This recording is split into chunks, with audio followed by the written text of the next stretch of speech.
Well, keeping our eye on education this evening, public schools in Ohio could receive less funding from the state in the future.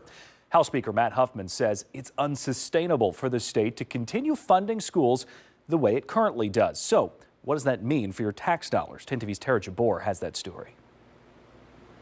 Changes could be coming for Ohio public schools. The House Speaker says the money isn't going to be the same as previous years. Now, I spoke to the Ohio Federation of Teachers, who told me that they are disappointed.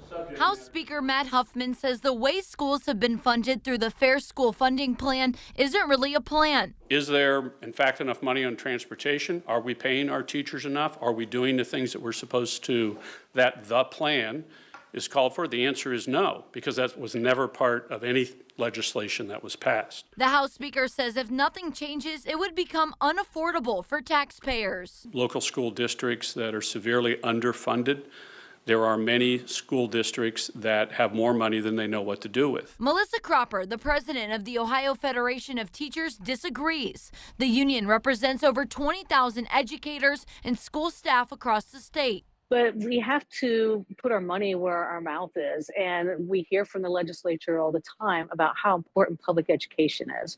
So if public education is something that we consider very important to our children, then we need to make sure that we fund it. Cropper says she wants the legislature to continue on the current school funding plan. So now there's a formula that's actually based upon the components of a high quality education instead of just putting leftover dollars into education. And so our public dollars should be going to public schools, but instead a lot of that is being diverted to private school education. This is going to be a discussion about what do public schools and community schools and private schools and other schools need to effectively operate their schools. And the legislature will begin discussions on the budget in the next few weeks. Reporting from the State House, Tara Jabor, 10 TV News.